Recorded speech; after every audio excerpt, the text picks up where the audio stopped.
Good morning everyone, welcome back to my channel সুখের সংসার। আশা করি প্রত্যেকে ভালো আছো, আমিও ভালো আছি।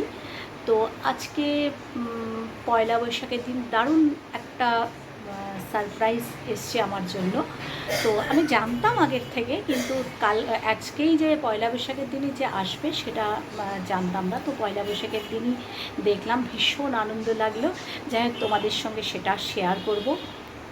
সারপ্রাইজ মানে এই স্কুটিটা, এটা আমার আগেও স্কুটি ছিল, কিন্তু এটা আমার 4 নম্বর স্কুটি আর কি। প্রথমে আমি চালিয়েছিলাম একটা লাল, তারপরে চালিয়েছিলাম সাদা, তারপরে চালিয়েছিলাম সবুজ, এবার নিয়েছি স্কুটি। আমি স্কুটিটা নিয়ে সোজা আমার গুরুদেবের আশ্রমে চলে এসেছি। আশ্রমে এসে মলয়দাকে বললাম, উনি পুজো করেন আমাদের গুরুদেবের পুজো আশ্রমে।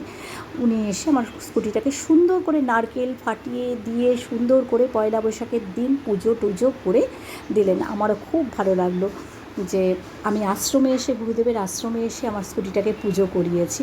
তারপরে আশ্রমে আজকে পয়লা বৈশাখের দিন, আজকে অনুষ্ঠানও হচ্ছে। তো আমি ভাবলাম যে বছরের প্রথম দিন তাহলে আশ্রমে গিয়ে গুরুদেবের সাথে দেখা করে শয়নকক্ষ, এই যে আমরা সবাই মিলে বসে প্রসাদ নিচ্ছি, কত রকম রান্না হয়েছে আজকে ডাল হয়েছে, তারপরে হচ্ছে চিপস হয়েছে, পাঁচমিশালি তরকারি হয়েছে, পনির হয়েছে, চাটনি হয়েছে, পায়েস হয়েছে, মিষ্টি হয়েছে। মানে ভোগের প্রসাদ খেতে এমনিই তো ভালো লাগে।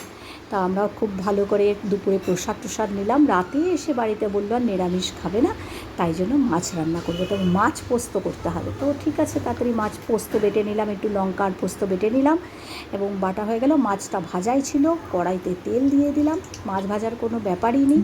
একটু টমেটো কুচি ছিল, টমেটো কুচি দিয়ে দিলাম। টমেটোর মধ্যে একটুখানি নুন দিয়ে দিলাম যাতে টমেটোটা তাড়াতাড়ি সেদ্ধ হয়ে যায়।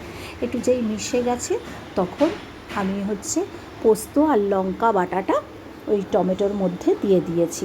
একটু যেই কষে এসছে, তেলটা ছেড়ে গেছে, তখন আমি আস্তে আস্তে করে মাছগুলো ওর মধ্যে দিয়ে দিয়েছি। একটু নেড়ে চেড়ে নিয়েছি, নিয়ে মাছগুলো দিয়ে দিয়েছি।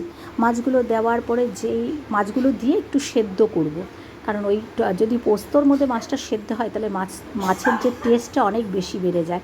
তো সামান্য একটু জল দিয়েছি, জল দিয়ে সামান্য একদম গামাখা জল দিয়েছি। জল দিয়ে তারপরে ধনেপাতা দিয়েছি। যেই একটু একদম জলটা শুকিয়ে গেছে, একটু মাখো মাখো হয়ে গেছে, তখন আমি মাছগুলোকে নামিয়ে দিয়েছি। নুনটা দেখে নামিয়ে দিয়েছি। অসাধারণ লাগে, তোমরাও খেয়ে দেখো এরকম করে। আর রান্নাটাও খুব তাড়াতাড়ি হয়ে যায়, রান্নাটা একদমই তাড়াতাড়ি হয়ে যায়। মাছ খেতেও দারুণ হয়েছে। গরম গরম ভাত আর মাছ। আর আমার ছিল আগের দিনের না, সকাল করা মাটন ছিল। মাটনটা ও খেয়েছিল আর খাইনি বলে তারপরে আমি একটু জাল করে নিলাম। আর মাটনটা আর এই মাছের ঝোল, গরম গরম ভাত, অসাধারণ লাগলো খেতে। আজকের দিনটা বেশ, পয়লা বৈশাখটা খুব ভালো কাটলো। তোমাদের কেমন লাগলো আমার ভিডিওটা তোমরা একটু আমাকে জানিও, প্লিজ কমেন্ট করো, পাশে থেকো। আর আমার স্কুটিটা কেমন হয়েছে সেটাও আমাকে কমেন্ট করে জানিও।